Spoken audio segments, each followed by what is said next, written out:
我叫林树，1个月前我觉醒了一个标签系统，能够看到病人身上的提示标签，只要能根据标签提示治好病人，就能获得医术提升。说吧，什么问题？医生，我和我老婆结婚快半年了，但一直没有孩子。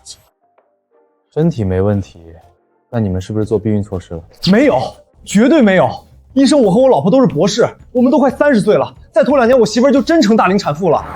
奇怪，他头顶这尹大的标签到底是什么意思？张先生，是不是你那方面？我这方面绝对没问题，媳妇儿，你快给我证明一下啊！怎么？张扬，难道是这个尹大？医生，我老公那方面是有点厉害，每天至少4、5次。我前几天还去医院开了痔疮书，那大夫还让我们节制那痔疮书？我想，我可能知道病因了。张先生，加个微信吧。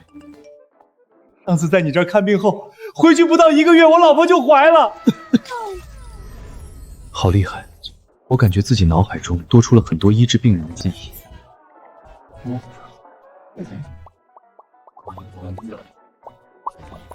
就像我在某个平行时空去进修了好几年一样。发放了。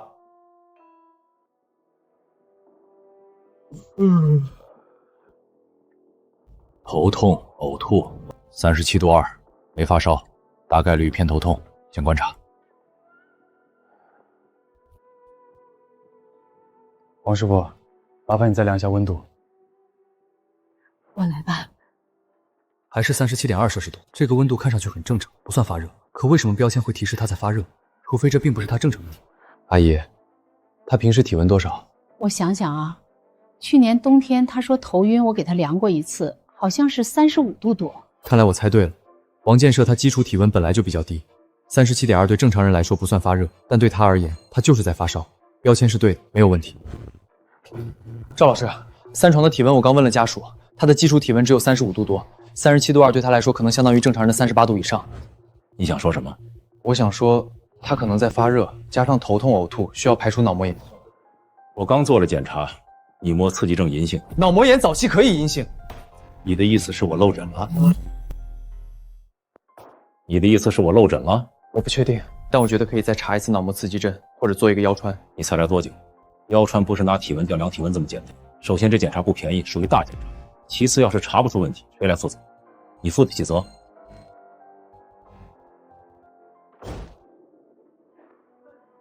林旭啊，林旭，你只是一个小小的规培生，多管闲事干嘛？老王，下个月就是你50岁生日了，要不喊闺女回来吃饭？妇道人家懂什么？闺女现在工作忙，不要随便打扰她。可是我快半年没看到她。平时电话上不是有联系吗？电话哪比得过真人？医学上脑膜炎确诊阳性后，从发作到死亡时间很快，尤其是细菌性脑膜炎，最快3天可能一条人命就没了。你吃橘子吗？谢谢，不用了。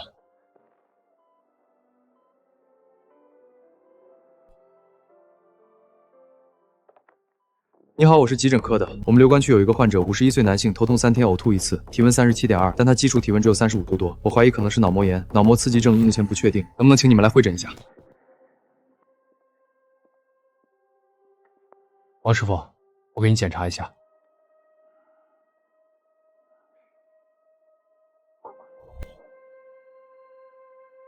谁让你打的电话？我自己打的。要马上做腰穿。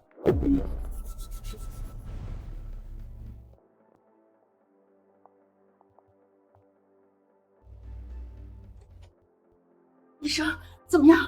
戏剧性脑膜炎，幸亏发现的早，现在治疗来得及，不然后果非常严重。谢谢医生，谢谢医生。医生，谢谢你，你是好医生，好医生啊！解决病人身上的词条后，我感觉自己的医术获得了提升，这个能力太神奇了。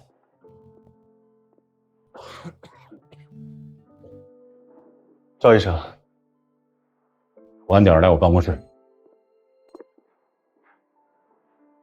这次幸好没出事，要是万一出了什么意外，你规培就直接结束了。谢谢钱姐提醒。你绕过我，叫了神内会诊，结果是对的，人救回来了。从结果来看，你做的不错，值得表扬。但从程序来看，你是规培生，没有权限在主治不知情的情况下请其他科室会诊。这件事如果上报，你的规培考核会有记录。这次我不报，别人问起来就说是我同意你打个电话。谢谢赵医生。我话没说完，接下来3天你不能接诊，也不允许碰病人，把科室里的规培管理规范和会诊流程拿去好好看一遍。在医院里，流程很重要。去吧。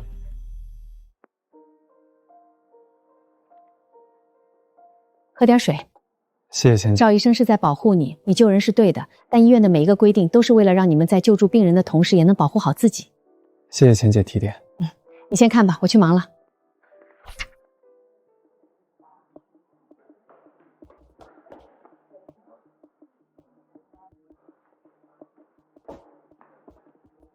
我被车蹭了一下，擦伤，想看看。骑电动车，一辆轿车右转的时候蹭了我一下，不严重，车速不快，我自己摔的。伤在哪里？左边手肘擦了，还有左边肋骨这里撞了一下，我不疼。报警了吗？没有，我赶时间，能快点吗？我还有单子没送完。你先填表吧。这描述太吓人了，还在流，什么东西还在流？回去注意休息，这2天别搬重物，疼的话吃1片就行，一天最多吃3次。行，劳烦医生了，我走了啊。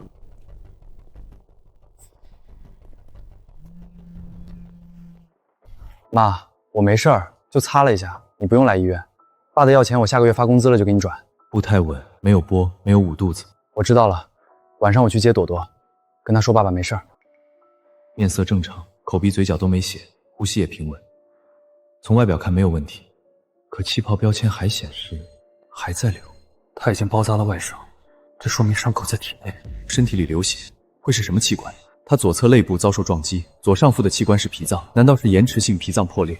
这个病症看似外表稳定，生命体态正常，实则一旦爆发就会让人休克。如果是脾脏出血，会有一个体征 CARB 症，试一试就知道了。不好意思，可以确定是 CARB 症阳性。赵老师，怎么了？急事儿。赵老师，什么事儿？刚才进来了一个患者，23岁，快递员，骑电动车，左侧肋部撞击，陈元接的，做了清创包扎，开了止痛药，准备让他走。然后呢？但我怀疑他脾脏有包膜下出血，他左侧肋骨下被撞了，脾脏位置，我刚才测试了一下，他左肩没有受过外伤，但有疼痛。人呢？在药房取药。我不是让你看3天规培手册吗？刚才听到打电话，他爸生了病，女儿还在读书。刚才那个外卖员呢？23岁，左手包了纱布的那个。哦，他呀，刚才拿完药走了。你干嘛？你不能走！我付钱了啊！你内脏可能还在出血，你现在状态很危险。刚才那个医生都看了，说我没事儿。我知道，但还可以再检查一下。我自己的身体我自己清楚，我哪儿都不疼。你们医院就是想多挣钱。我是急诊科主治医师，姓赵。你左边肋骨被撞了。我只是被擦了下，不厉害。我还要去送外卖，不然超时了。跟我回去做个检查，5分钟，不耽误多久。如果没事，我亲自送你出来。行，我跟你们去。但如果查了没事，我投诉你俩。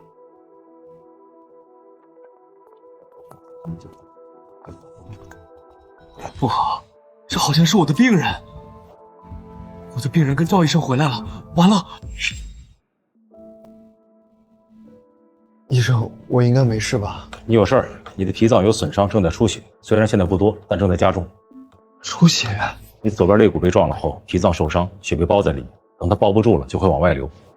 要开刀？大概率要。多少钱？有医保吗？有，农村的，异地。那能报一部分，具体的费用需要住院后结算。我没钱住院。你现在不处理，血就会越来越多。等脾脏瓣膜被撑破后，也会在几分钟内失血性休克。到那时候不是要多少钱的急的问题。我女儿晚上还等我去接。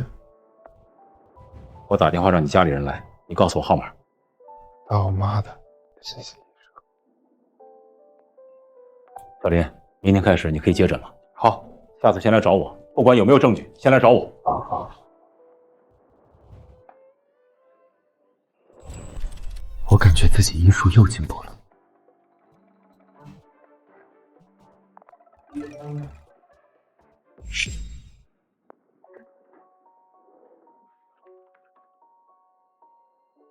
刚才他来的时候，我做了基本检查，他也说没事儿，我就没多想。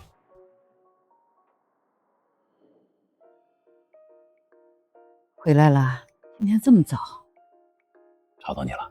习惯了。今天你回来这么早，反倒不习惯。我们科室来了个贵培生，挺不错的。能被你夸，那看来真有点本事。什么叫能被我夸？我夸你有眼光呢，老公。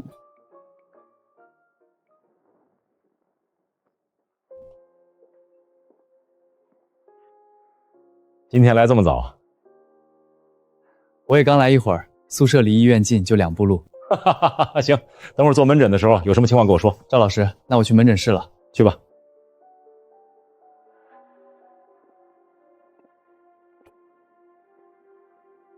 医生，我胸闷，多久了？2天吧，不是一直闷，活动的时候才闷，有时候走快了，爬楼梯也会胸闷，坐下来歇息一会儿就好了。疼不疼？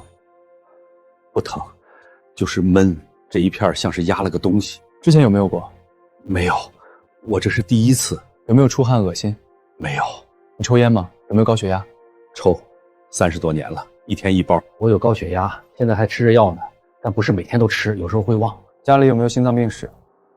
没有糖尿病，但我爸是心梗走的，走的那年68。吸烟30年，高血压服药不规律，给父亲进一步判断才行。先做个心电图吧。行，劳烦医生您快点啊，我下午还约了人下棋呢。心率76次每分，预期电轴不偏 ，PR 边间正常 ，ST 段有一点压低，大概0.5毫米。这个数字很尴尬，是灰色地带。教科书上的诊断标准是大于等于1毫米，0.5毫米是可能在正常变异范围，也可能不是。医生，我没问题吧？如果是作息健康的年轻人，这个数值没问题。但他今年62岁，吸烟30次，高血压，父亲心梗，胸闷2天，活动后加重，这 buff 都快叠满了。看着小医生的表情，我不会真有事吧？第3次看这个标签了，变化中，到底是什么在变化？这标签很模糊，它不是直接告诉我答案，而是告诉我一个方向，让我自己去判断。发热指向了被忽略的体温症还在流，指向了隐匿的内出血变化中。难道是心电图是一张照片，只代表瞬间的心脏电活动，它只能告诉你此刻心脏的状态是什么样的，不能告诉你未来心脏的状态。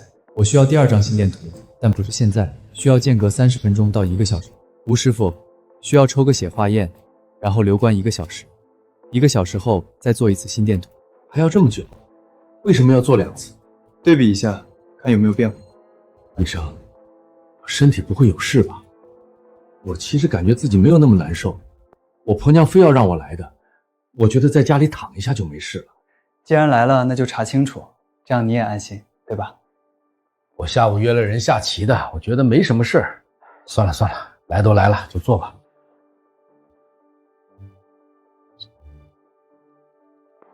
情况不太好，心电图和1个小时前相比 ，ST 段压低加重了，说明你心脏供血在恶化。你现在的情况叫不稳定性心绞痛，需要马上处理。不处理的话，有可能发展成心梗。心梗？怎么会是心梗呢？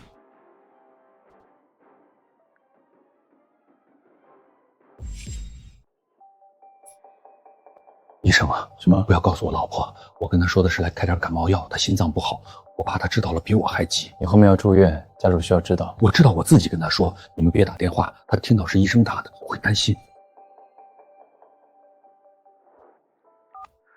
喂，老婆子，没事儿，就一点小病，医生说只要住2天院，医院空气不好，你不用来。我这么大个人了，你还不放心啊？这位病人，请躺床上。好了好了，我去检查了，晚点再给你打电话。林医生，麻烦你了。第1张心电图 ST 段才压低那么一点，心肌酶也是正常的。你怎么想到再做1张的？他危险因素太多了，吸烟30年，高血压，家族史，胸闷2天。ST 段虽然不典型，但在这个背景下不能放过。单张不确定的时候看动态变化比较靠谱。这么仔细的吗？学会了。对了，今天下班的时候有一场交班汇报，记得准时到。知道了。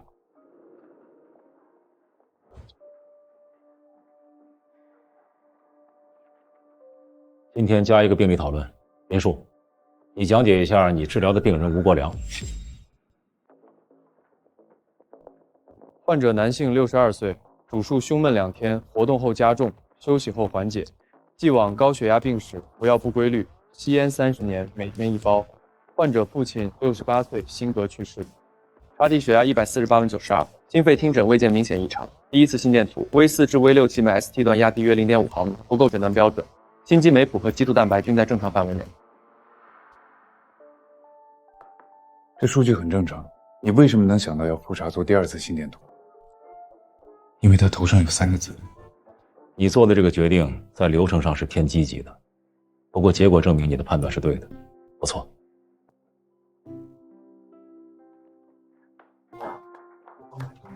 林树今天的思路值得大家学习。我去，沈主任这也太看得起我们了吧？这让我们怎么学啊？哎，听说今年规培一结业考试通过率比去年还要低，同期还有林旭这种天赋流强者，我该怎么办啊？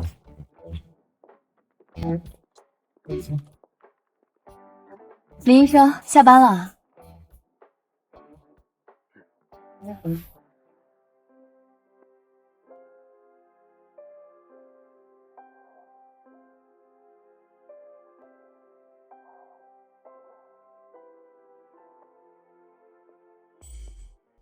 没吃饭饿了？不是，是最近收了一个棘手的病人。什么情况？一个小女孩才10岁，反复替热1个月，跑了3家医院都没查出来病因，现在转我们科室了。我们科几个人看了都没头绪，陈老师也没确定方向，该查的都查了。反复吸热1个月，像这种疑难杂症会有变迁吗？最近我接诊了不少病人，我发现普通的病人不会出现变迁，只有病情复杂或者病情特殊的病人才会显示。你那儿有《实用儿科学》这本书吗？有，但在办公室，你要的话明天来拿吧。好。你好，周涵在吗？周医生还在查房，你在这里等下吧。好，谢谢。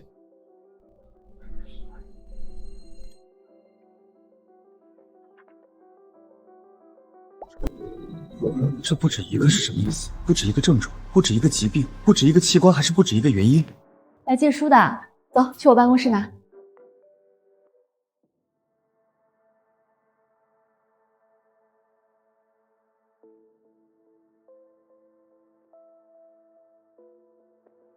3号病房那个小女孩，就是你接手的患者。你对她病情感兴趣？好奇。你自己看。数据看上去很正常。对，所以这才是最麻烦的，查不出病因。除了发烧，她有没有说过哪里不舒服？前2天她说膝盖有点疼，不明显。我跟陆老师说过了，查体没发现关节红肿 ，X 片也没有问题，暂时考虑生长痛。哪个膝盖？左膝盖。还是要靠检查数值判断，光靠猜不准确。你不是急诊吗？怎么对这个这么上心？3家医院都查不出来，挺少见的。你是那种碰到难题就走不开的人。找到了，这里的数据不对劲。你看出什么了？这个趋势不太对。你看这里，他的血红蛋白112、108、106，血小板285、310、338，这说明他体内很可能有一个持续的低水平的炎症反应。这么细节的东西你都发现了？我去告诉陆老师。等一下，你准备怎么去说？我说是你发现的。别说是我发现的，说是你自己发现的。为什么？这明明是你的功劳。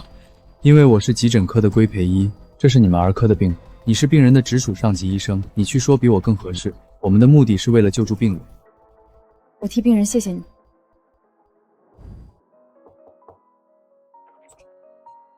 怎么了？我跟陆老师汇报了，也把血小板和血红蛋白连续几周的数值变化趋势排出来给他看了。他结论是什么？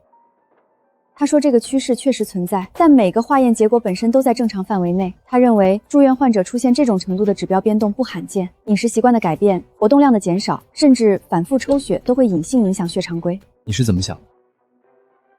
我觉得你的猜测是对的，常规检测查不出问题，但这一串数值异常，我们就应该重视它，至少不能放任不管。先喝点水吧。陆老师准备怎么处理？他说继续观察，等下周复查，再查一次血常规。如果趋势还在持续恶化，再重新诊断方向。这样，你下周给他复查血常规的时候多加一个指标。什么指标？血清铁蛋白。怎么说？简单说就是查铁蛋白可以区分到底是贫血导致数值异常，还是因为炎症导致数值异常。因为如果是慢性炎症导致炎症性贫血，炎症会把铁元素锁死在多核细胞里，铁蛋白会升高；如果是贫血，铁蛋白会降低。所以只要查了铁蛋白，就能确认是炎症问题。高。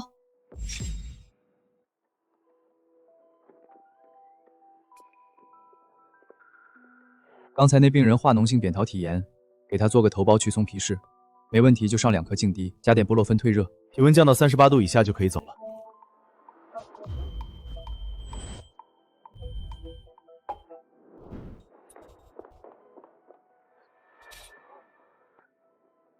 嘴巴张开，让我看里面。扁桃体后方黏膜严重囊性膨露，再严重下去恐怕都不能呼吸了。出来，你病人恶化了。阿姨稍等。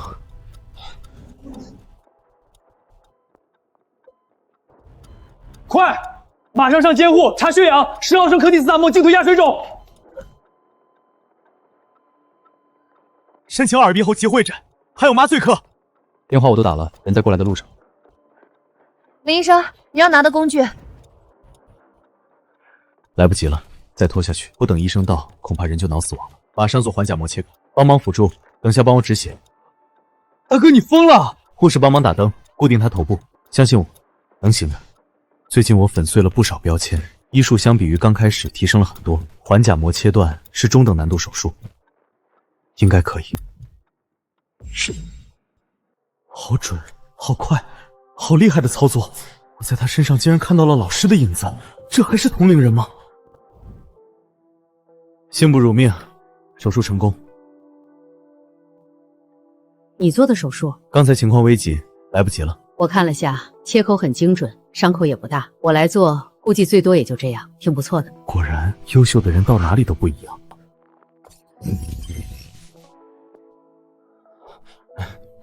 这种手术很费精力，我带他下去休息吧。这是你的病人，你还是先留在这里照顾病人吧。林医生，我去给你倒水。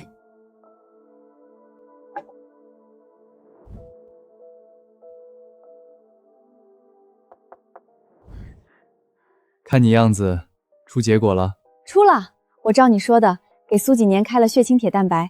你猜血清铁蛋白是多少？数据是严谨的，我不猜。你这人真较真。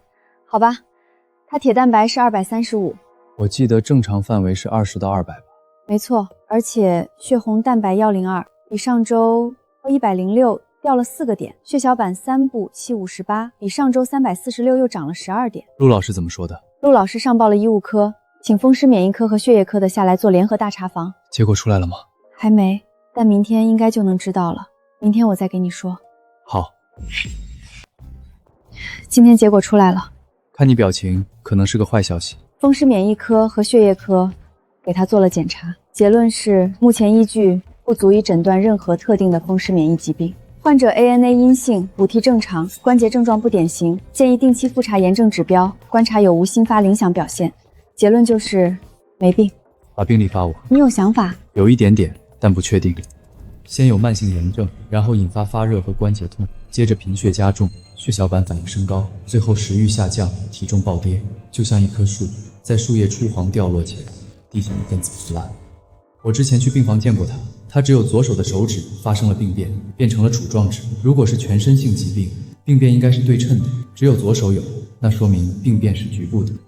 什么东西只影响身体的左侧末梢，而不影响右侧末梢？空血。人体左右手的供血走的是不同通路，血液从心脏蹦出来后有3条路线，第一条从头臂干往右，供应右上肢和右侧大脑；第2根左颈纵心脉往上，供应左侧大脑；第3根血管从左锁骨下动脉往左，供应左上肢。所以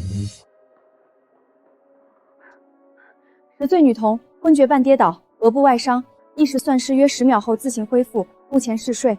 医生大哥哥，在病房见过你。小朋友乖，不会有事的，睡一觉就好。哥哥帮你检查一下病好不好？谢谢哥哥。帮忙把测血压的给我。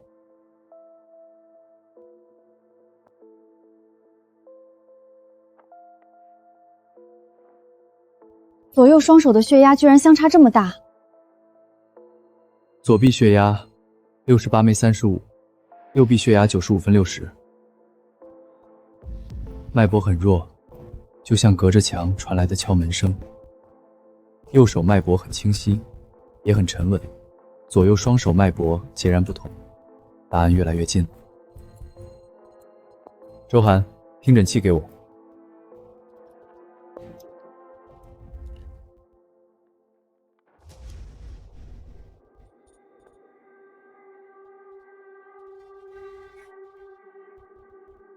我找到病症了，打个电话请赵老师马上来一趟。好。都住院这么久了，你们儿科连个病因都查不出来，真是胡闹！不知道病因我们怎么抢救？我找到了，我找到病症了。患者左臂血压68分35，右臂血压95分60，双侧收缩约差37毫米毛毫。持续3个月低热 ，CRP 及铁蛋白升高，血孙偏快，血用蛋白持续下降，血小板持续升高 ，ANA 阴性，骨骶束和骨穿未见异常。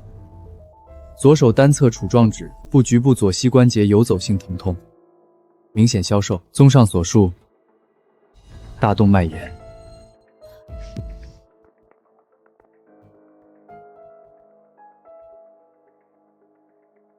喂，影像科吗？我是急诊赵景峰，我需要马上给一个10岁患者做主动脉及分支 CTA。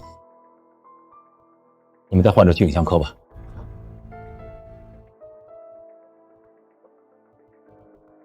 大动脉炎还是非常罕见的儿童大动脉炎，你以前见过？没亲眼见过，但在书上看过。3家医院都没能查出来的疑难杂症，你直接找了出来。有没有兴趣在急诊科留下来工作？我听医院的安排。也不知道我现在医术到达了什么水平，每次医术提升，我都感觉自己像是真的在医院里接诊了好几年的病人。我这算不算是上班1个月，有10年工龄技术的资深医生？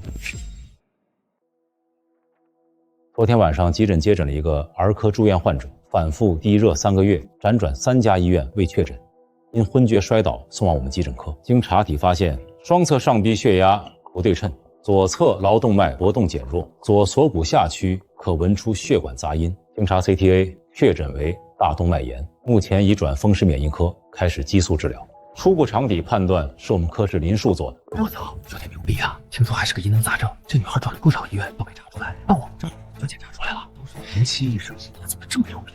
好了，今天晨会结束，都去忙自己的吧。医生，我爸心慌的厉害，已经拖了1个星期不肯来看病。今天干活时差点栽倒，我硬给他拉过来的。多大点事儿，就是心跳快了点，不碍事儿。具体什么症状？一阵快一阵慢的，没什么规律。以前出现过这种症状吗？没有，这是头一回。最近有没有发现自己突然变瘦了？没觉得。怎么没瘦？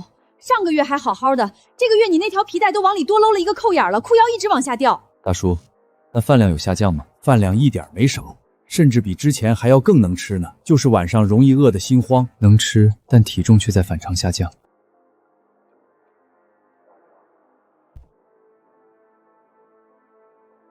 去拉个心电图。心电图这边。再做个甲弓3项。没必要查这么多吧？俺觉得自己没啥事儿。爸，听医生的，来了就要好好检查。林医生，我爸的甲光3项结果出来了。在加速，心率加速，基础代谢燃烧，饭量增大，但体重下降。看来我没猜错，就是甲亢性心房碰重。林大夫，我爸这个病严重吗？你父亲是甲状腺引起的风战并发症，只要吃药完全能控制住。谢谢林大夫。放心，这个病能控制，你先去吧。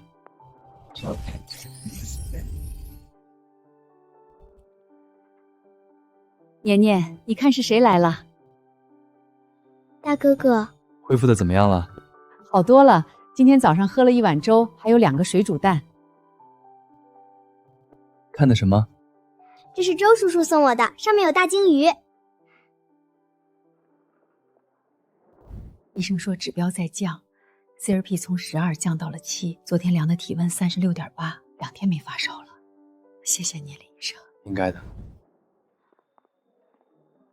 你就是林树？对，就是他，就是那个4家医院查不出来，来我们医院住了快1个月，谁都没辙，被他一个人查出大动脉炎的林树。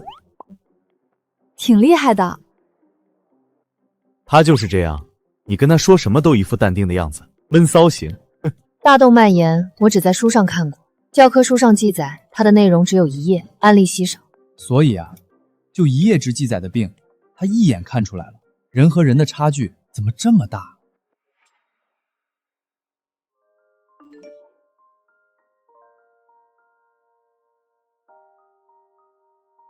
看到没？你出名了。话说你挺厉害的，这么稀有的病，你是怎么判断出来的？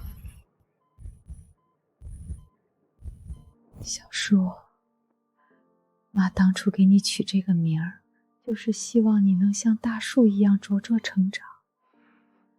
以后妈不在了，你一定要好。抱歉，劳状性主动脉炎查出来的时候太晚了。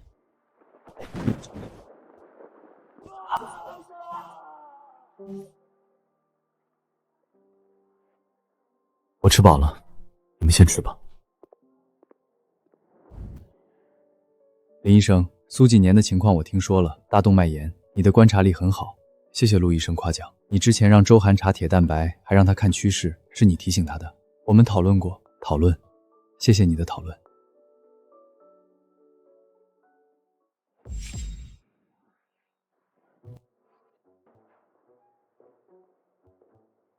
明天下午3点来我办公室一趟，带上你那个案例的查检记录。沈月说想整理成一个教学案例，以后给规培生做培训用，给其他规培生做培训用。我也是规培生啊，这未免也太高调了。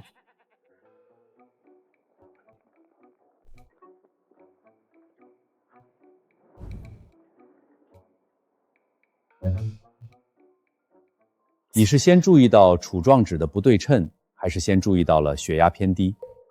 先是杵状指。什么时候？有一次去病房的时候，看见他拿杯子喝水，左手食指和中指的弧度比右手大。然后呢？所以你在他到急诊前就已经有了方向，有一个模糊的方向，但不敢确定，需要等检查结果出来，身体数据指标说话。可以了，这个案例我整理成教学版本，下个月规培培训课上用，你的名字会出现在案例整理者里面。谢谢沈主任。我记得他刚来的时候，有一次一个阑尾炎患者来了10分钟，他都没查出来，这说明他进步很快，能学以致用。对了，我记得好像马上要规培轮转了。对，规培生轮转的时间是10月8号。他是去哪个科室？我看看。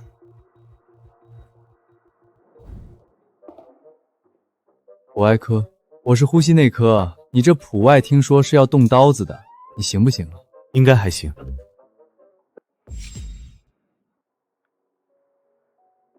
腹外科和我们急诊科不一样，节奏不一样，思维方式也不一样。你的内科底子在那里，但在外科要学会用手。谢谢老师。听说你要去普外科了？挺好的，外科能学到不一样的东西。你在这里的时候也挺好的，你会是个好医生。林医生，有时间回急诊科看看呐。会的。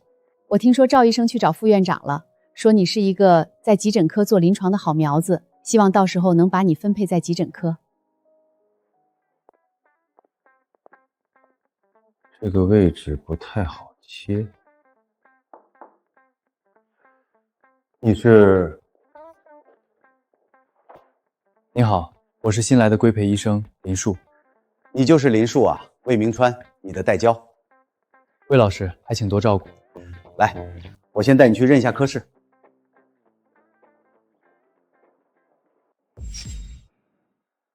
这是护士站，吕护士长管的。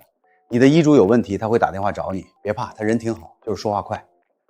换药你明天开始跟，先看1天，后天自己上手。碘伏、纱布、镊子的位置你今天先记一下。手术室在5楼，上台穿手术服。更衣室在拐角，鞋套在门口柜子里，别穿反了。上周有个进修员穿反了，被护士长说了一顿。那是顾然，住院医有不清楚的可以问他，他比较忙，挑他不忙的时候问。你先管3张床，12床、13床、14床，不多，先熟悉环境。12床是胆囊切除术后第2天恢复正常，13床是阑尾术后第3天，今天可以下床活动。14床是焊切，明天排了鹤矿剂焊修部，你跟上去3柱。等会儿12床今天要拔引流管，你先去看一下引流量和颜色，少于50毫升切成淡黄色就可以拔，拔的时候来叫我。对了，你那个大动脉胀的案例我听说了，诊断做得漂亮，不过外科主要靠手上功夫，你的手我还没见过，下午拔管的时候看看。新来的。林树，今天报道的。 12床引流管今天能拔，早上我看了，量不到40，颜色正常，让魏老师带你拔，别自己动。好的。你来。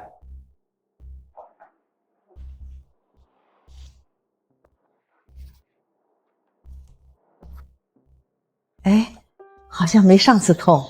林医生，你技术真好。你以前练过？学校教过，手挺稳，不像新手。不过挺好，希望明天手术的时候也能有这个表现。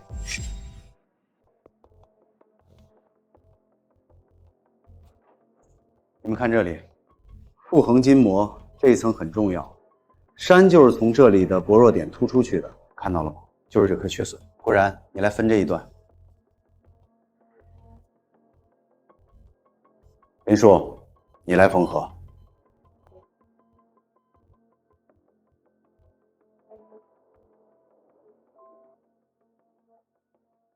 手术很成功，谢谢医生。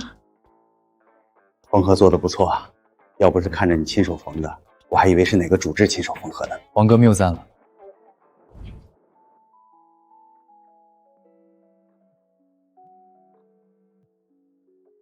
听说你们科最近来了个规培生，之前在急诊诊断了一个大动脉炎，这小子实际上手能力怎么样？还行。你呀，这挑你的英子和我年轻时一模一样。哦，我工作还要忙，挂了。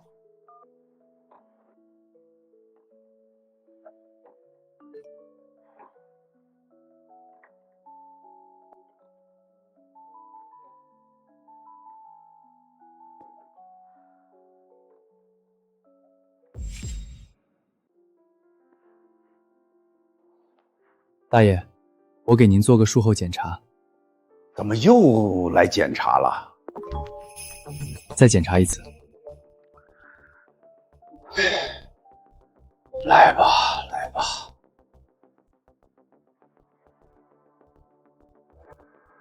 疼！魏老师，昨天做完手术的14床病人右下腹存在轻微的腹膜刺激症，亚酮阳性，反弹痛可疑阳性，且完全不在切口附近。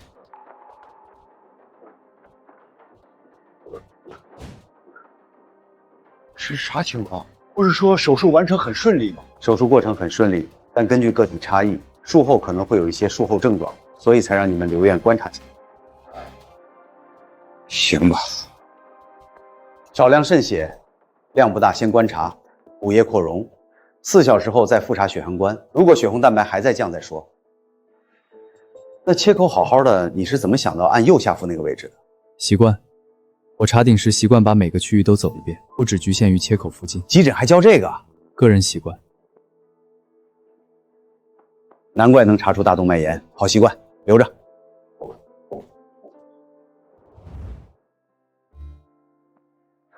哟，外科大佬来了，今天切了几个人啊？没切，都看别人切的。那也行。见血了没？感觉怎么样？累不累？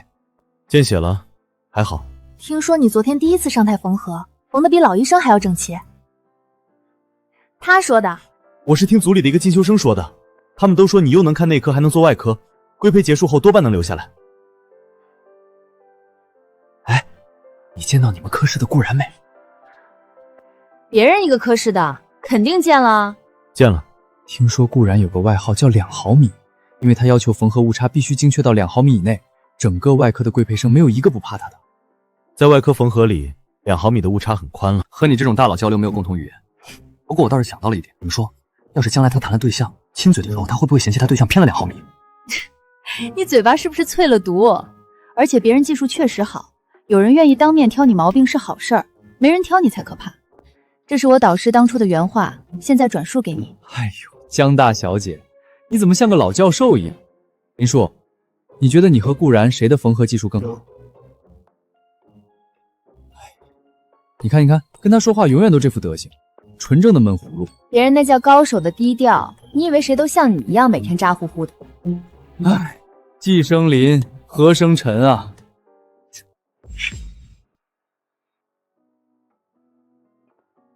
小林医生，我们要出院了，谢谢你啊！这是我责任。林医生，这是我们给你买的水果，千万不要客气。我不能要，这是我们一番心意。我知道现在医院有规矩，不给钱就是一点水果。祝你以后步步高升，红红火火。大哥哥，你好久没来了。你妈妈呢？我妈妈去找工作了，她说想找个离医院近的，这样就能经常下班来陪我了。这么小就懂事了。哥哥，你现在在哪个科室呀？博爱科就是我知道，就是开刀做手术的。大哥哥，你做过手术吗？做过几次。那你害怕吗？我害怕。我以前最怕打针了，但是在这里每天都打针，我现在一点都不怕了。年年最勇敢了。这本书上的鲸鱼没有猫好看，但是它的故事更长。我喜欢大海，我妈妈答应我，等我病好了就带我去海边看海。好啊，等你看完海回来告诉哥哥海边是什么样。老板，你们这里还招人吗？招啊，服装导购，底薪3200加提成，你有经验吗？我有经验，以前工作过4年。那你怎么从上一家辞职了？给孩子治病，现在孩子病情稳定了，我不会耽搁工作的。行吧，今天先试一天，合适的话明天开始工作。谢谢老板。这是你新接管的病人，急性胆母炎，胆囊壁僵厚，胆囊周围少量渗出，胆囊内多发碱屎。目前来看倒是不严重，急性胆母炎在普外不算少见。魏医生已经安排了后天的手术，色腔经常规胆囊切除，先去看看吧。医生，我怎么了？我是管床医生林树，给你做个入院穿检。好，麻烦你了。最近体重有变化吗？瘦了一些。大概瘦了多少？6公斤。黄豆大小，硬的，不活动。痛吗？不痛。真不痛？不痛啊。怎么了？没什么，查体的正常流程。进来。魏老师，22床的入院查体有几个发现想和您说一下。你说。Murphy 破不典型，按压胆囊点的时候让患者深吸气，吸到底了，没有中断，疼痛是持续性的非锐痛。单猫炎的 Murphy 症不一定都典型，慢性有时候也是钝痛。患者体重半年下降了6公斤，从72公斤降到66公斤，他自己和家属都确认了。还有吗？左锁骨上窝可铺及一枚淋巴结，大约1厘米，质地硬，固定，无疼痛。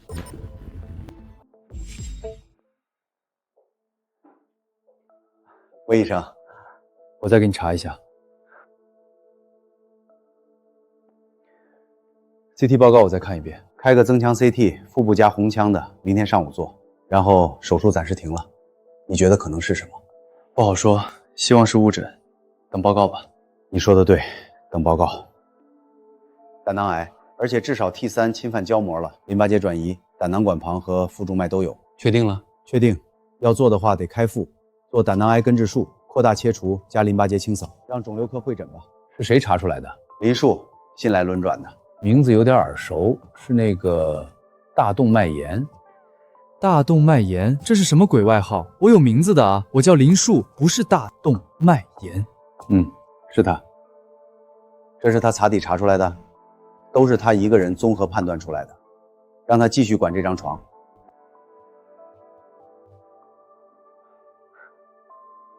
CT 的复查结果出来了，我们发现胆囊的问题比之前想的复杂一些。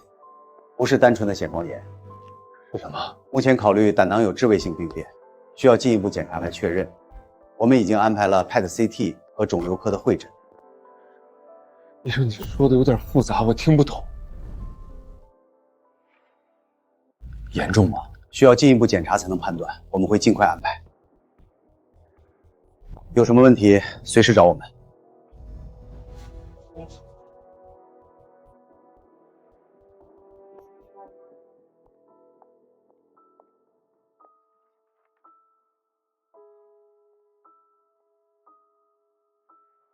阿姨 ，PET-CT 已经约了，后天上午结果出来之后，肿瘤科会来会诊，到时候会有一个综合方案。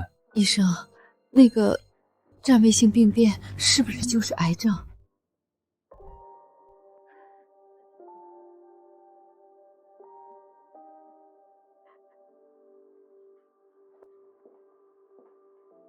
小林医生，我要转到楼上去了。化疗方案支援科的医生会跟您按详细说，有什么不舒服随时按呼叫铃。谢谢你查出来了，要不是你查出来，按胆道炎开刀后才知道，那就更麻烦了。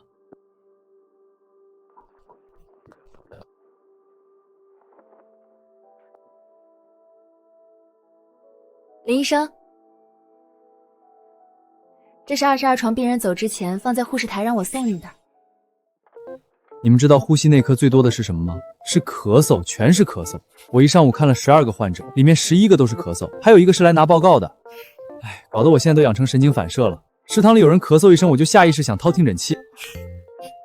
陈医生这么专业，以后就留在呼吸内科吧。那不行，我其实更喜欢骨科。骨科多好啊，咔嚓一下就给患者把骨头接上了，不像呼吸内科，2周了病人还在咳嗽，你说急不急？林叔，你呢？看你最近挺忙的，外科怎么样了？听说你又查出了一个厉害的。生病，胆囊癌。我操，胆囊癌怎么会到你们普爱科？难道入院的时候当胆囊炎收的？你是怎么看出来的？查底。又是查底，你是不是 CT 机成精了啊？别人什么病你两眼一看，上手一摸，直接诊断出来。没这么夸张。还不夸张？我靠，我要是能查底诊断出这种，我起码能吹1年。对了，这患者怎么样了？转肿瘤科了，化疗。那算发现的早吗？不算，已经转移了。操！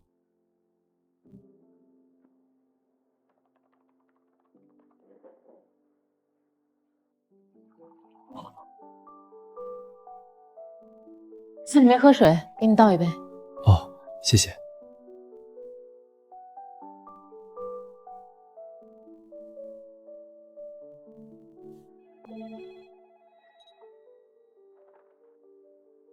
普爱科吗？急诊送上来一个女性，43岁，急性腹痛 ，CT 显示棘鞘膜上动脉周围异常，腹腔有少量积液。外科急会诊请的你们，人推上来了。收到，马上到。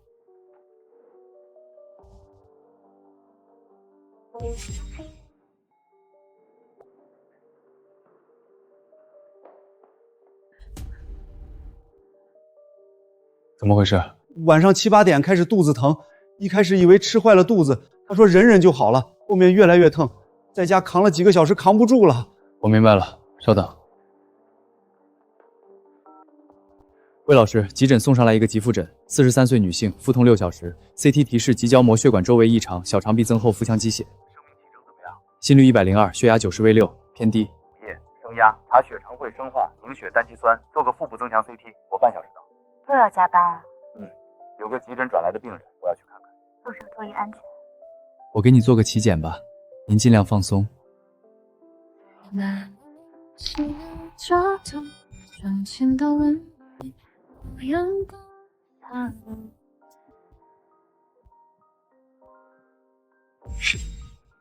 你脸上这个红有多久了？我也不知道，可能有一段时间了，我没在意。晒太阳后会加重吗？好像会，夏天的时候更明显，我以为是过敏，就没管。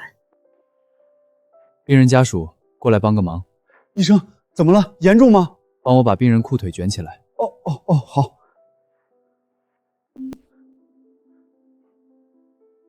急性腹痛，食鞘膜血管异常，关节肿胀对称，面部蝶状红斑日晒加重，双纱织网状青斑。有没有经常口腔溃疡？有，反反复复的，好了又起。医生，我到底是什么病？掉头发多吗？最近1年掉得多，洗头发的时候一把一把的。医生，你问的我怕。等检查结果吧。检查结果怎么样了？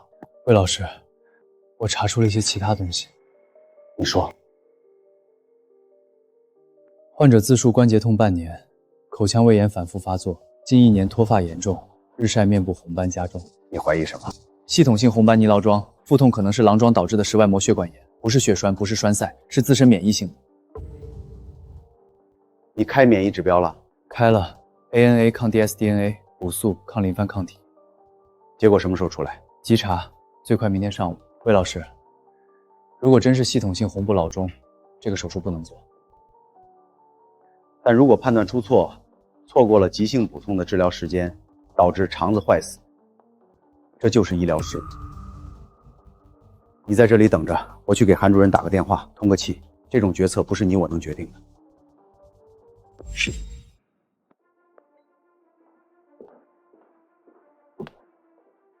我给韩主任说了，他明天早上来看，今晚先做 CTA 稳住生命特征。你这个判断如果是正确的，手术不能做，做了也没用。血管炎要用激素压，不是刀能解决的。但如果判断错误，他的肠子就没了。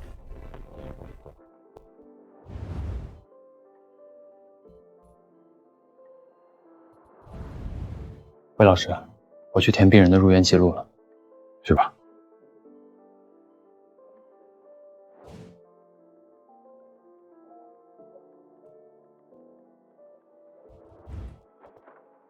我刚才亲自去检查了一遍 ，CTA 可以排除栓塞，肠道目前缺血，乳酸2.8，小肠壁脏后水肿，阶段性血供减弱。如果继续发展下去就是穿孔，与其被动手术，不如用腹腔镜主动探查一下肠道内部状况，至少可以心底有数。如果是肠穿孔加腹膜炎的被动急诊手术，死亡率不低的，提前诊断的话，生活率更高。我倾向于探查。韩主任，我觉得不能手术。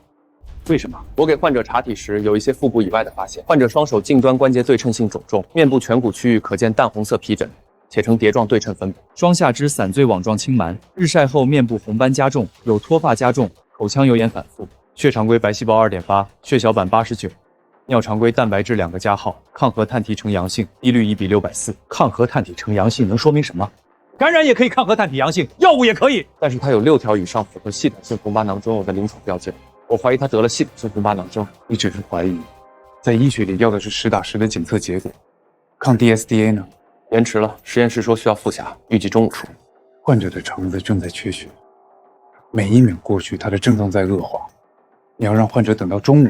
林医生，你是想说患者可能有系统性红斑囊中吧？如果是系统性红斑囊中，需要大量使用激素，用激素去抑制炎症反应。可现在有一个问题，如果在激素治疗过程中，患者体内发生了肠穿孔，我们找不到肠穿孔的位置，因为被激素掩盖，这很危险，很可能导致患者感染性休克。好，那手术推迟到10点，但有一点，得先盯着患者，乳酸每小时查一次，如果超过4，不管有没有结果，必须马上送进到手室。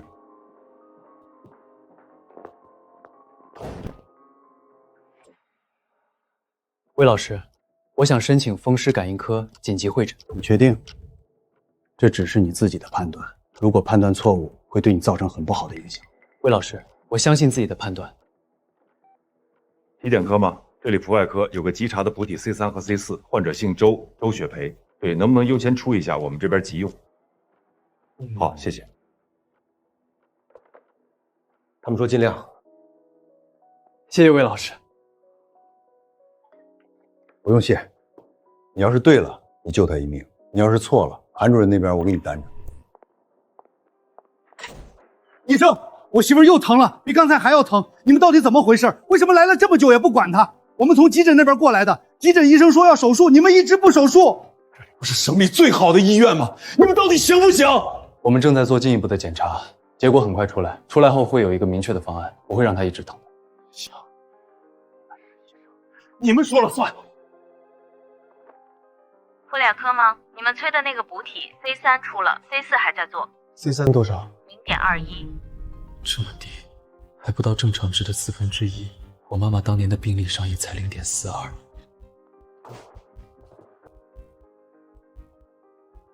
不行，韩主任，补体严重降低，结合抗核碳提高低率和多系统临访性，我不诊断系统性红囊肿，我是部外科拿刀的外科医生，这个病历上的最终诊断必须由风湿脸令科来下。风湿科的人呢？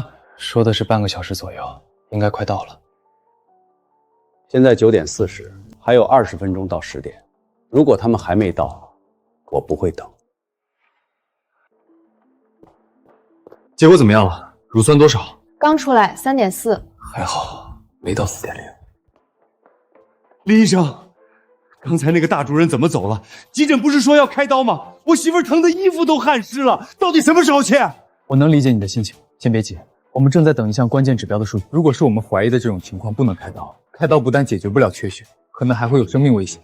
不开刀就没生命危险了吗？他都快疼死了！你们是不是没有把握治啊？实在不行的话，我们转院行不行？我们盯着的，如果他指标异常，马上随时都能手术。手术室的门是开着的，请您再给我们20分钟时间。如果现在转院，肠道发生穿孔，就是感染性休克。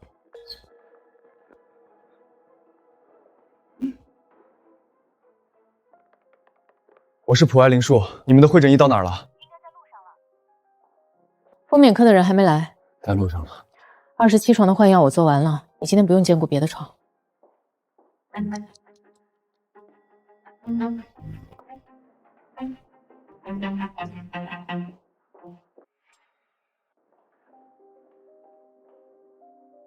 周雪梅，哪个床？这边。活动期 SLE 基本确定，囊状性摄阳劳血管炎、小血管弥漫性免疫炎症。你就算把这节肠子切了也没用，只要免疫细胞还在攻击血管，你截掉这节，换一段接上，一样继续缺血。我建议立刻钾强弄1克冲击，连续3天。后面的肾脏损伤我们管。暂缓手术，上激素。手术室先别撤，通知麻醉留人，乳酸你们继续观察。病人如果有任何危及生命的情况，随时推进去手术，这点没有商量。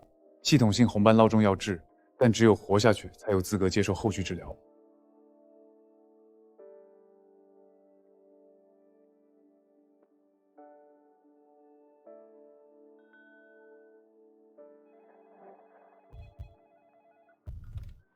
普外，我是顾然，对，手术室对吧？顾医生，那个急诊探查到底开不开？9号手术室给你们空了1上午了，后面连台的骨科都在骂娘。空着，麻醉医生也别走，这是韩主任说的。盯着点滴，如果下午2点病人腹部症状还不能缓解，那必须得进手术室，没办法。如果体征不缓解，肠子坏死在身体里也要命，两害取其轻，保住命最重要。明白。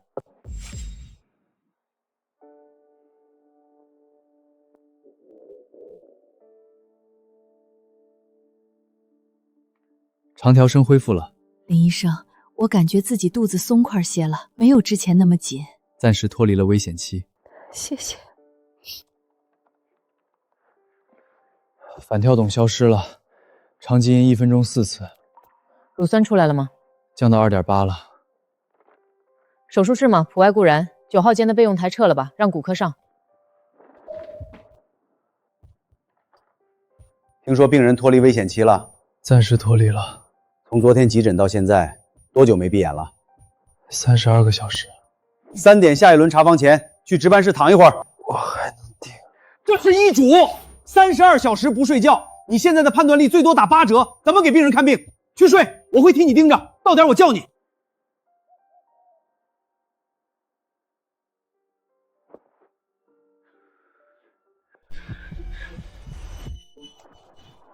还愣着干什么？快推病人进手术室！好。手术做完了，很成功，病人可以出院了啊！这么快？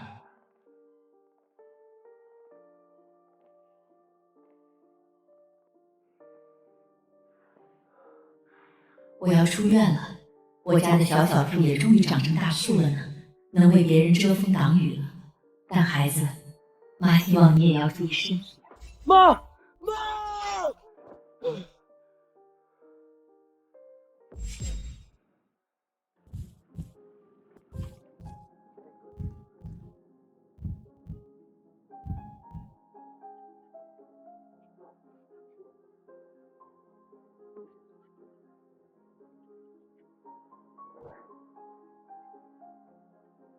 结果定了，是系统性红斑狼疮。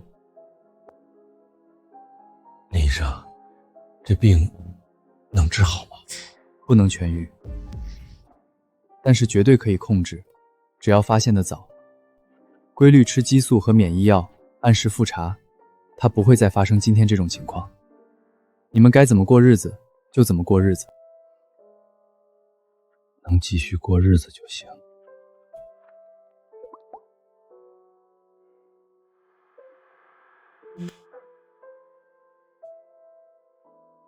妈，我抓到他了。痒，太痒了，前天挂门诊，那个医生说伤口长好了，痒是正常的，让我涂点祛疤膏。如果是里面的问题，外用药膏是没用的，不是疤痕增生。忍一下，可能会有一点疼。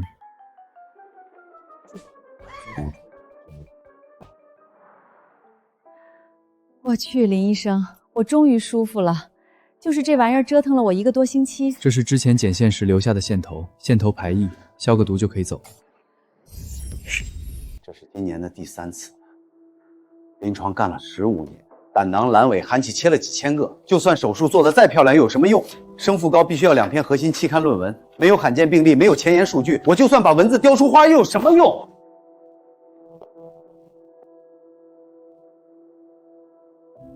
这是什么东西？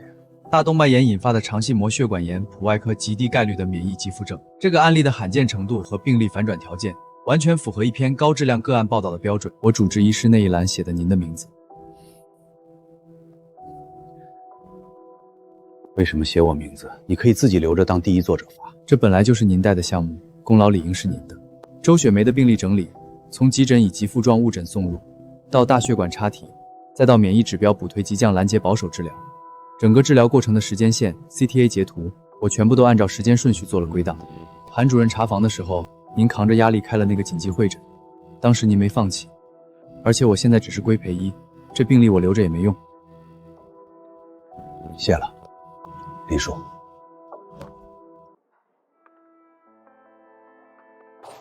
没法活了，根本没法活了。呼吸科又来新咳嗽了。咳个屁！是规培生阶段的考核。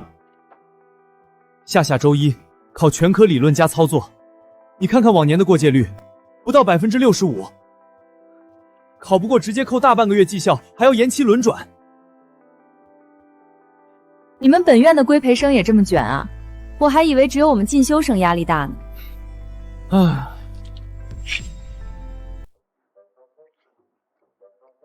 我听我代教说，这次外科剧面的答题是胆道系统的破解变异，这玩意儿除了手术台上的大主任，谁在书上能记住那些七拐八绕的副胆管？我本来想去骨科掰大腿的，现在要在书里背下水道图纸，真的要疯了。我吃完了。我市今日查获一批涉嫌违规的进口。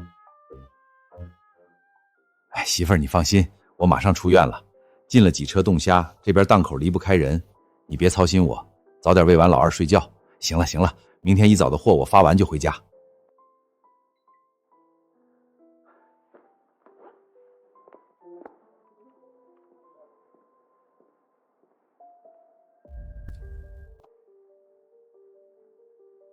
大夫，我要出院了，那边医生都说我好了。我记得你，胆囊炎住院，做了胆囊切手术的吧？我给你做个检查再出院吧。我感觉自己已经好了，现在神清气爽，而且丁医生也给我做了检查，说我全都合格了。行了行了，我知道你是好意，但我的身体我自己有数。你刚才打嗝是膈肌受刺激症状。林医生，你这就过分了。我给病人做了检查的，体温、血降、引流量哪一项不达标？而且主刀还是固然，那是固然的手术，你凭什么说不能出院？我说了，患者有不正常的膈肌受刺激症状，而且他刚才摸了右肩，右肩可能有不适，需要做进一步检查。就凭打个嗝、睡的肩膀酸就能当判断依据了？你在急诊的那套疑神疑，你能在外科通用吗？他连腹膜刺激症都没有。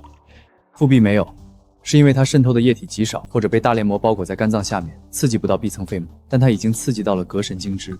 如果他现在离开医院大门，坐上他的冷链车，最多12个小时，包裹失效，液体大面积喷发入腹腔，他连进医院抢救的时间都不会有。你凭什么保证你的猜测是对的？就凭我到目前为止没出错过。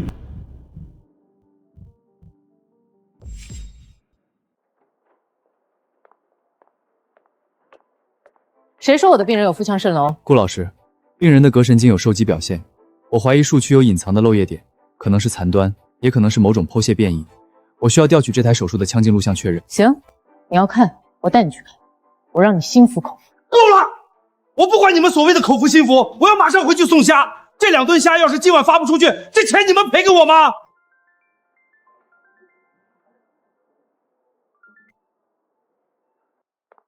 别催别催，我马上就来。王建国，你现在不能走。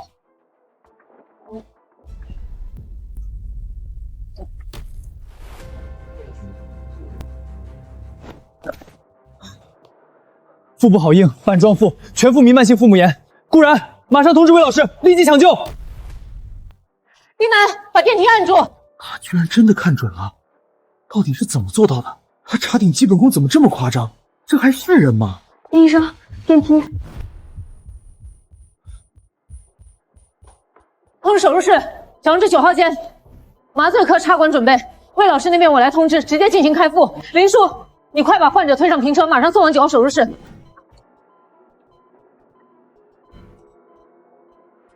不是碎掉，而是直接消失，说明没能阻止隐患爆发吗？林医生，你已经很厉害了，患者不配合，这真的怪不了你。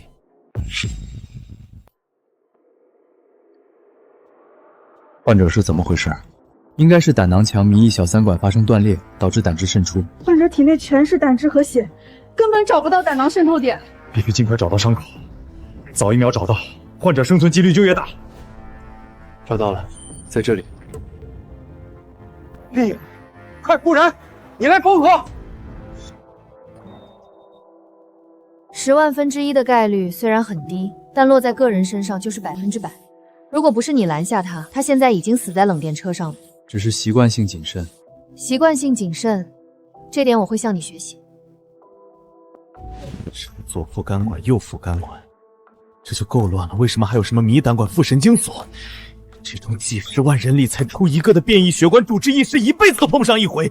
菩提老师是不是有病？靠这个玩意儿，谁要是能答出来，我管他叫爹。卢奇卡管也叫迷索胆囊床胆管。啥？在堵囊床的位置有一条不与主胆管相连，直接从肝右叶长出来，进入胆囊底部的副胆管。常规切除堵囊后，如果不注意，这根极细的管子断裂后，会向腹腔内持续渗透胆汁，引发胆汁性腹膜炎。最明显的早期临床表现之一就是胆汁刺激膈结引起的打嗝和右肩疼痛。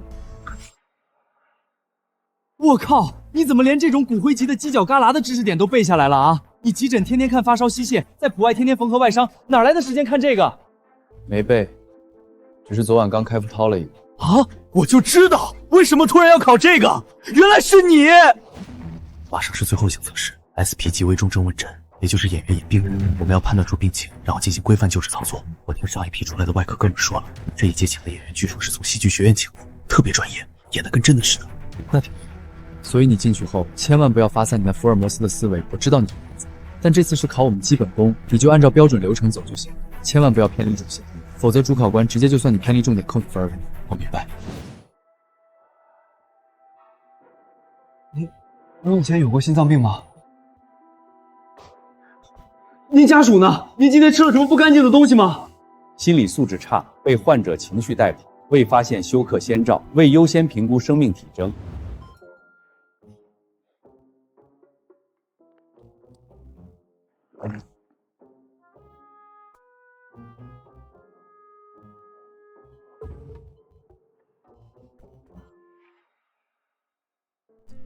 请015号考生林树进入6号考场。加油！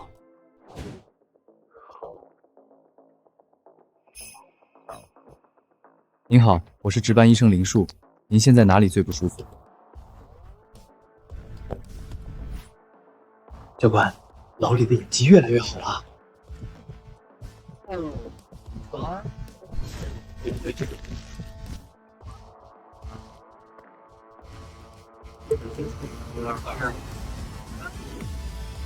救人！他主动脉夹层撕裂了。我原本以为还在考试呢。停止考试！患者血压正在崩溃，高度疑似 A 型主动脉夹层破裂。给我马上立刻推真的抢救车进来！我操，这位考生是不是疯了？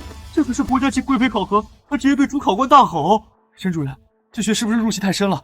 要不要按铃判他违纪出局？”切断考场倒计时铃声，通知手术室准备抢救，去按电梯，快！怎么回事？主动脉夹层破裂先兆，双上肌脉搏不对称，左侧脉搏极其微弱，右侧极其亢进，撕裂般放射痛，绝对不是能演出来的，人不可能演到这个程度，奥斯卡影救都做不到。降压，必须马上降压！沈主任，今天考核的剧本里不需要真实的急救物品，只有生理盐水是真的。药，去楼下急诊科拿药。不对，来不及，再不降压，他都坚持不到手术室。我感觉我都。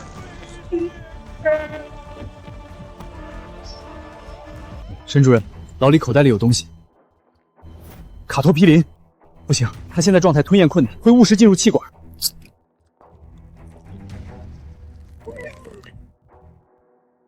好粗暴，好狂野的急救方式。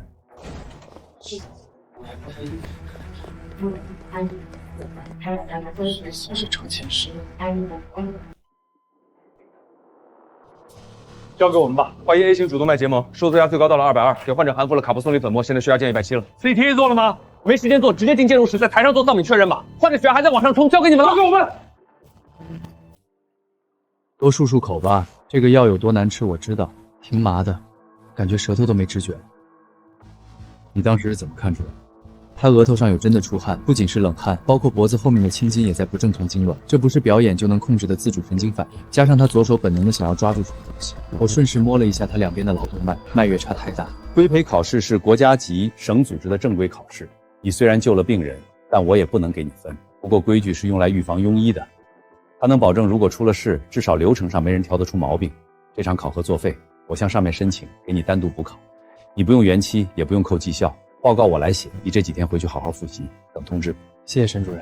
还有，药片你嚼得很碎，路子很野，就算在急诊干了几年的人都不敢这么做。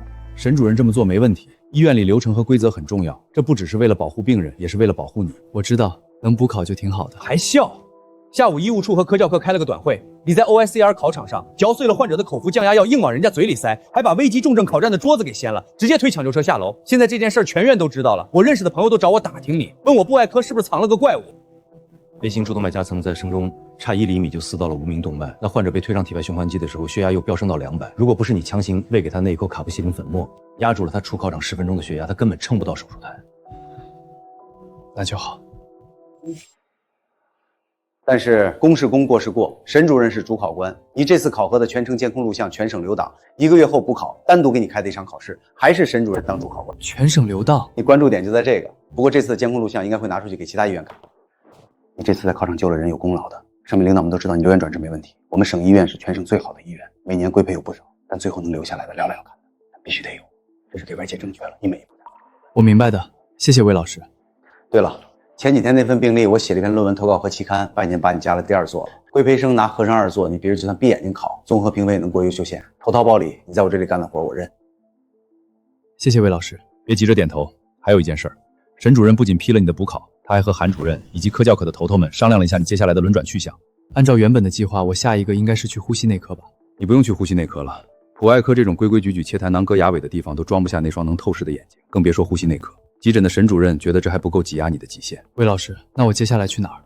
重症医学科，简称 ICU。那个地方不用我多说，你以前见到的病人至少还能告诉你哪里疼，什么地方不舒服。但在 ICU， 全身上下插满7、8根管子，病人不会说话，也不会对你查体有什么反应。那里是和阎王爷抢人的地方，去那里很有挑战，怕不怕？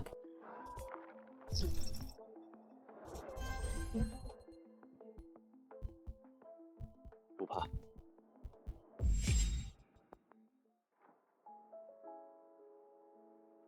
你要去 ICU 了？后天。ICU 没有自己动手开刀的权限，但他们天天在那儿给病人做深静脉穿刺、打切开留置针。你在普外练出来的缝合能力，别去了2周就退化了。放心，不会的。不管 ICU 的机器叫得多响，记住，躺在床上的还是人。等会儿一起去吃饭吗？等会儿还要值班，你先去吧。我昨天晚上在医院值班，做梦都在听人咳嗽，呼哧呼哧那种带着痰的，咳得我枕头都跟着震。呼吸真的不是人带的，这就是一个巨型的全息立体交响乐团。说真的，你那件事儿现在已经传成了神话，连我在其他医院工作的同学都打电话过来问我们医院是不是出了一个大神，为了在考场救群演，直接把考官的桌子给掀了。你虽然拿了0分，但你在规培者的圈子里声望直接封神了。林叔，论文版面已经定了，下个月见刊。科考那边我去报备过你的2座身份了，这周末请你吃个饭，不叫别人，就我们组的几个。好，谢谢魏老师。你在新科室悠着点儿，别闹出太大动静了。你的带导老师对你这么客气的？魏老师人挺好。听说你马上要去 ICU 轮值了，好好加油吧。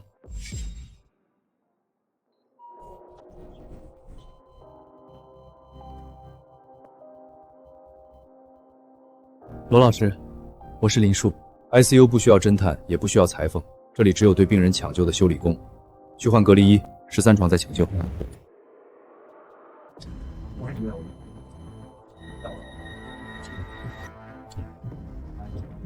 致命病因太多了，连系统都不能精确判断出他身上最致命的病灶到底是哪个，或者准确的说，这里的每一种病灶都能致人死。他脖子水肿成这样，超声的兔头压下去全是冷水，中动脉的脉搏根本摸不清。你的代教主任说你有一双长透视眼的手，现在你有1分钟的时间给他做颈内大静脉捕捉，找不到他就死在这里。如果你没把握，也不敢扎，那就我来。我只是觉得这么重要的事，应该让有把握的医生来。还有48秒，因为我也没把握，死马当活马医。脖子太肿了，血管里的水估计全漏到了皮下组织里，颈内静脉的血管现在估计干瘪的像条脱水的蚯蚓。如果找不到位置，那就让我来，我来切开静脉。闭嘴，安静，别松气。找到了，回血了，暗红静脉。固定好了，以后只要我在组里值班，遇上的所有盲穿高难度支管全算你。你在普外没练完的管子，在这里管够。我倒要看看你这种靠直觉的盲炸手能在 ICU 维持千分之几的失手。明白。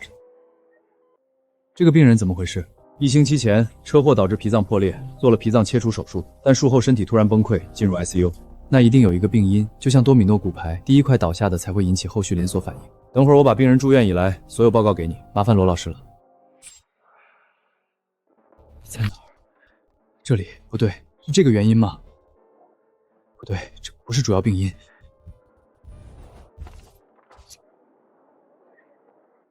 罗老师，我找到13床的病因了。行，你说吧。他全身病灶的隐系不在胸腔，也不在血液里，而是一个外科问题。他身体里有个地方漏了。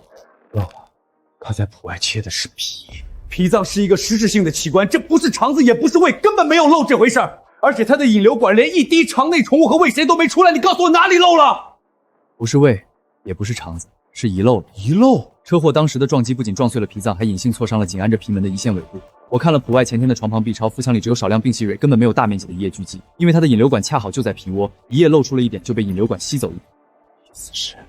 对，只要那个位于胰尾的破洞还在往外渗液，你给他上再多丈量的去甲肾上素，都只是在维持一具正在从内部溶解的尸体。医术提升。我打电话给普外。你好，这边是普外，请问找普外的谁？找普外现在负责2线值班的人，如果没记错，今天上午是韩主任组。我找韩主任。普外班哪位？急重症罗峰，你们1周前送来的13床，那个皮破裂，我怀疑它根本不是什么术后吸收热导致的普通感染，是撞击导致的隐性胰尾挫伤引发了迟发性遗漏。你们第4天给他上的大剂量静奶补液，直接把他推进了全面崩溃的水肿和镁循环衰竭。罗医生，医学诊断需要证据，而不是靠想象。3天前的床旁 B 超腹腔内没有大面积积液，如果是遗漏，腹内炎刺激症早就该爆发了。更何况，他的引流管每天都有几十毫升的量被抽出，没有出现一夜特有的氢亚填抽。我这边有3份病程记录可以作证。引流管位置刚好下在脾窝，所以它像个抽水棒一样，把漏出的少量胰液吸走了一部分。而引流液变浑浊不是化脓，是因为那是周围的脂肪被胰液消化后产生的乳化皂化斑。你的推导很精彩，但凭什么说引流液里的浑浊物是胰液？化验单呢？你们 ICU 什么时候也只能靠肉眼判病了？韩主任，我是林树。如果他的引流液氨基酸比正常血液高出500倍以上，可以作为开腹的指征吗？你在 ICU？ 今天刚转过来。5分钟，我马上下来。甘氨酸呢？我先抽。送床旁生化仪加急，只查引流液单基酸单项。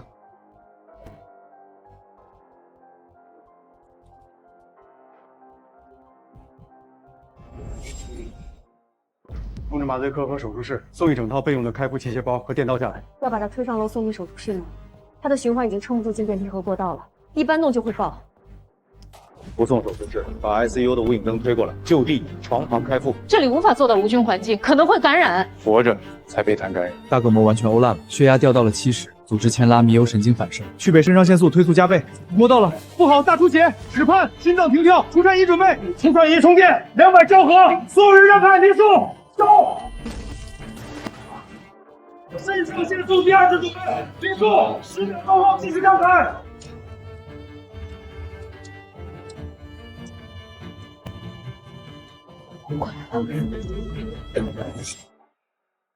主刀，看你的了。他在去甲和多巴胺的极限刺激下，这颗心脏最多再撑20分钟，20分钟你不关腹，他依然会死。林叔，你还行吗？能，你来当副手，顾然，你当二助。不行，他现在内脏太脆弱了，像一块被泡烂的豆腐，而缝合线对他来说就像钢丝，稍微用力就能把他一线勒碎。我有办法，可以用最细的静脉留置针，把前面的软管胶套管拔下来，剪成2毫米一段的小管子，穿在 Pro In 线的两端，当成人工垫片，做简章缝合，可行。手术成功。你在他胸骨上压的那几下力道太狠，肋软骨断了至少3根，这说明他骨质疏松严重，后续还要面临连剥胸的可能。但如果当时你没有翻上床做心肺复苏，我们在切口找破洞的那10秒，他的大脑就会因为缺氧大面积坏死成植物人。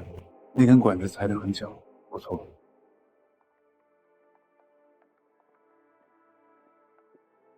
写完了。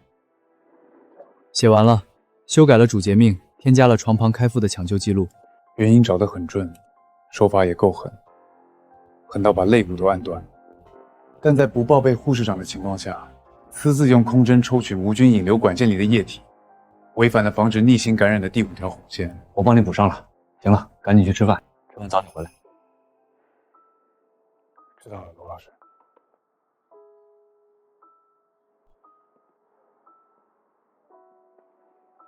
这里，老板，加一碗牛肉拉面，多加肉。你这第1天去 ICU 的排场也太大了。我看群里在说，你刚从普外出来，去 ICU， 转头就把老东家的脸给摁在地上摩擦。我从重症系统里看到了他的器械分析，用弹纹3破局，很精彩的反向推导。你是怎么锁定这个单项的？碰巧。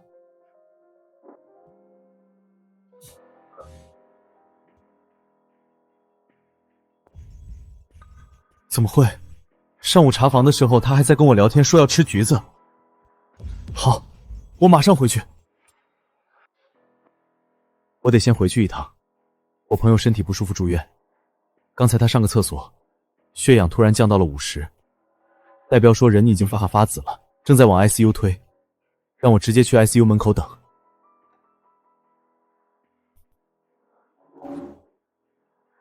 我陪你一起。怎么回事？病人信息给我。21床周瑞，我高中同学，23岁，今年刚从学校毕业，在设计公司工作，就是个普通的发热咳嗽骨折，进了呼吸科。我看过他痈片，一开始绯闻里就是粗了点，说是支原体或者普通的病毒感染。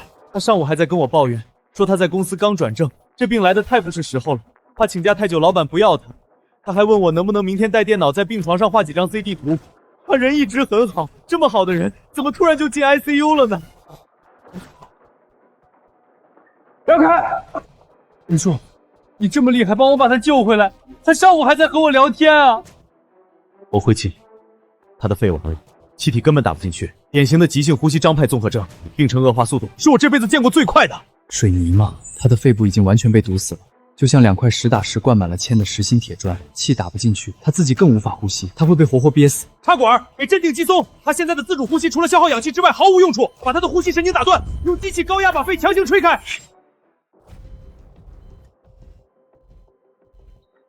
现在接上了呼吸机，纯氧通气，呼吸末正压调到最高极限15个水柱。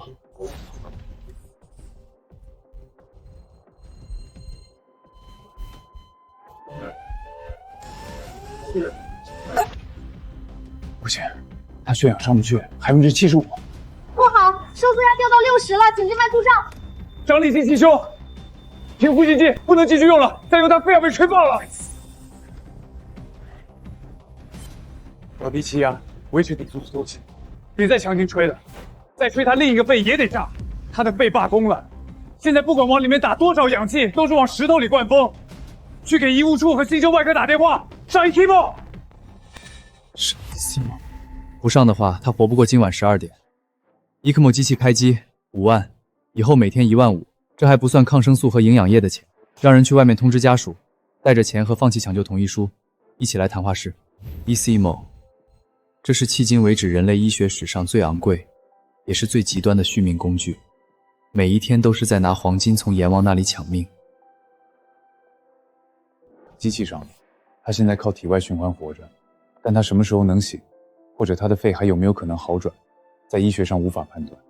也许是明天，也许是1个月后，或或者永远也醒不来，最后死于别的并发感染。这也就意味着，从今天开始，这台机器每天你们需要准备15000块，上不封顶。如果中途撤机，人立刻死。你们要想清楚。这张卡里有6万，我们今天晚上就给亲戚打电话借钱。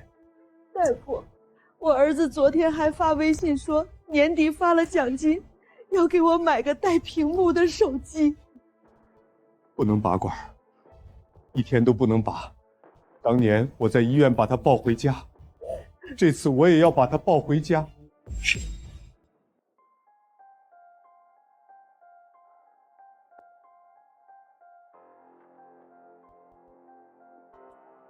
联系医务科，走贫困危重急救基金的垫付流程，能拖3天是3天。我以为我看惯了生死，但我发现我还是没有。林叔，你在急诊连10几万分之一的大动脉营都能看出来，你能看出他的肺到底还有救吗？我能看出病因，但怎么救？我知道，谢谢你。不行，所有顶级专家在论文结尾给出的结论都是维持体外通气、抗感染、激素冲击，辅以适当的抚慰通气，等待肺部功能自行实质性恢复。但每天15000，周瑞家里根本拿不出这么多。9点，7楼培训中心去补考。我还没看完，赶紧去把你的职业资格证补考完！别整天摆出一副救世主的样子，坐在这里瞪着屏幕。你如果脑子里被这块水泥糊住了，在这里你就只是个浪费电的废件。赶紧去！9点，7楼培训中心去补考。痛死我了！平躺屈膝。医生好凶。转移性救下火痛，腹膜刺激症不典型，建议急查选常规、腹部猜泡，疑似急性单纯性腎痿炎，给急诊头孢类抗生素进驻。沈主任，这学生今天是不是吃火药了？诊断虽然对了，但这个态度太过冷漠。人文关怀、医患沟通、查顶规范礼仪这几个大项分扣下来，怕是连及格线都摸不到。他脑子里全是 ECM 里那个病人，这考试只是走个流程而已，这才是真正把病人装在心底的好医生。那他过关吗？你说呢？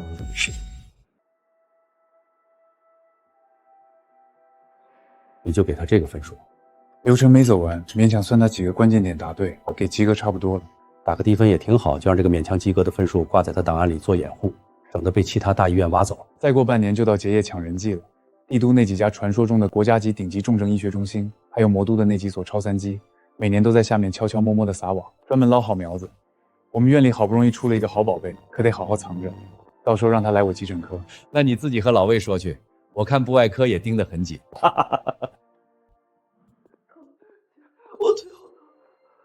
你刚才给我打电话是给他换药？麻烦你了。顾晓，你给我安静闭嘴！你要是再大声嚷嚷，我就用电刀割了你的腿，然后把你抬到顾院长的办公室去。沥青和机油已经完全进入他的肌肉微孔，完全固化，只能用注射器强洗。姐，给我打麻药吧，好痛！知道痛你还去飙车，哪天摔死了都活该。冲洗，我想到了。谢了。没事，我先走了。罗医生，我想到治疗周瑞的方法了。什么方法？大容量全肺暴力灌血，联合高浓度 PS 药液微爆发血脱。既然呼吸机的空气吹不动他肺部，那我就用水冲，给他肺部强行灌注几千毫升的药液，然后利用人工水压和药性，在封闭的胸腔内形成物理震荡剥离，最后用强力吸引器将那些杂质连同药液全部抽出来。你夜班加多了，熬出幻觉了。这是我回家后总结出的方法。重症阿紫不是没尘病，他的肺泡壁薄得像一层失水的宣纸，你灌这么多水进去，水压会直接把他肺泡壁瞬间压塌，那些水会全部倒灌进血液里，在水抽出来之前，他就会被憋死。这么大的水压，他心脏根本承受不了。他不一样，他现在挂着 ESMO 体外循环机，就是他现在挂在体外的第2颗无敌的心脏。人的心脏不行，机器的心脏可以。在水灌进肺泡倒逼血液的瞬间，我可以人工将 ECOPS 的转速拉到最高极限，用这台机器切断他心脏的压力。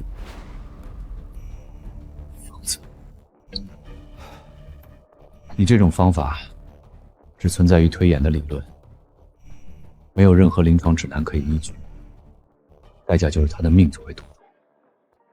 他那个穿着旧军大衣的父亲正在砸锅卖铁，拿全村借来的钱给他儿子续命，这种家庭的沉没成本已经到了极限。如果按照常规治疗，哪怕人没有熬过去也是命，他们会认。但是如果按照你这种方法，要是人死了，你会成为家属的宣泄口，他们可能会把一切责任推到你身上。你的职业生涯、你的未来、你的前途，全部都会毁在这场赌注上，你再也当不了医生了。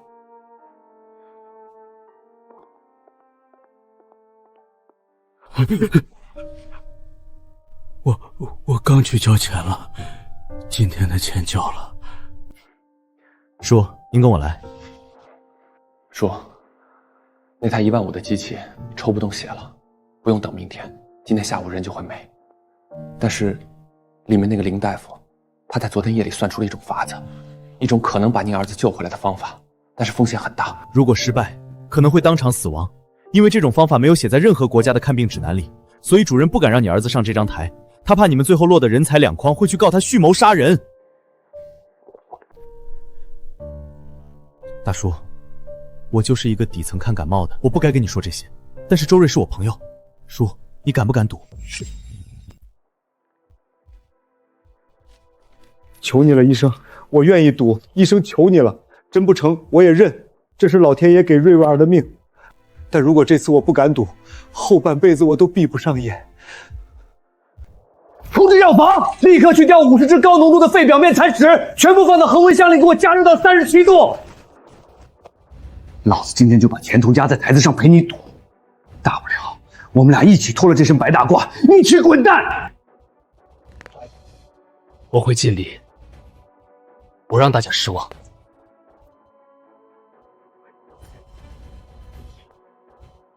机器撑住了循环，压不垮。抽出来了，肺部里的杂质开始被抽出了。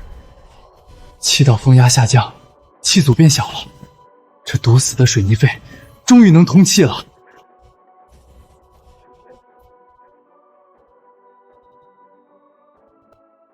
收药，调整强心剂，维持基础心率。刚才这半小时的操作，在交班记录里不要写什么大容量洗肺，只写常规床旁支气管镜下极度重吸痰。明白。这口锅虽然家属用血手硬扛了，但在这小子能自己睁开前，我们俩依旧是一只脚踩在悬崖边。血氧回到了80以上，没死在台上，活了，比之前更好了。谢了。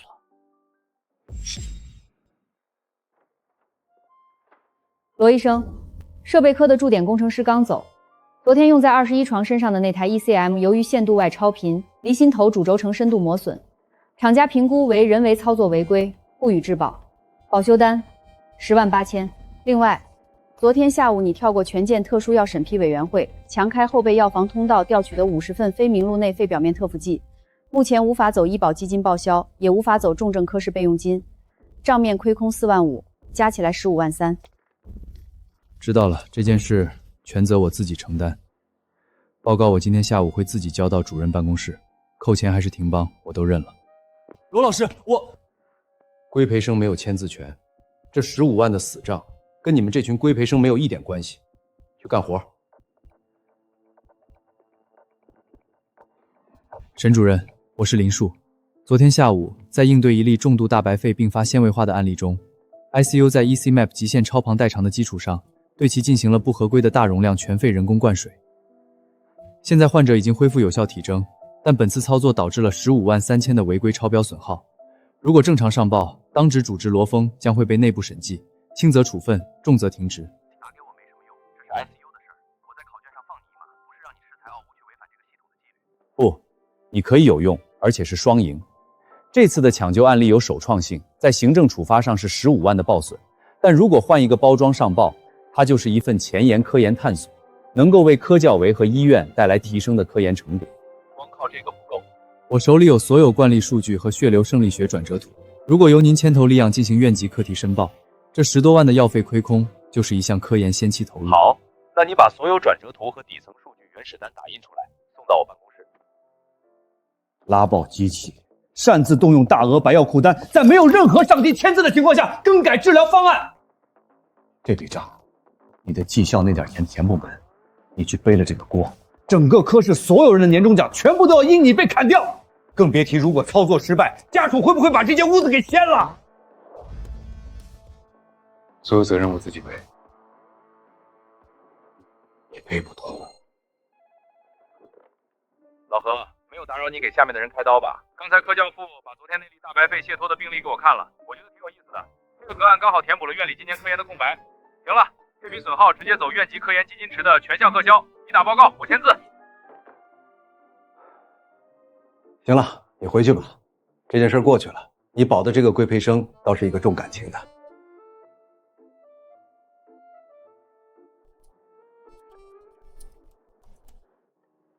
你在 ICU 的轮值结束了，这个月我的心跳比过去1年还要刺激。你很优秀，但也要学会保护自己。谢谢罗老师，我在这里也学到了很多。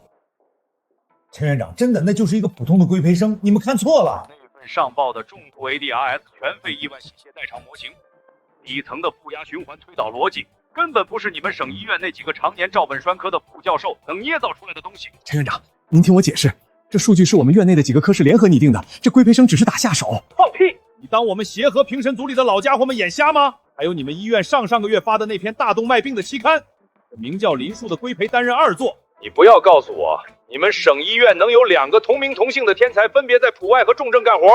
陈院长，这规培生还没有考出执医证，上周他还因为违规被判了刚及格，就一般般。行了，收起你那套藏人的法系，这个人才你们留不住。这种天才只有来我们协和才能更海阔天空。过段时间帝都有个国家级医疗会议，你把人带过来。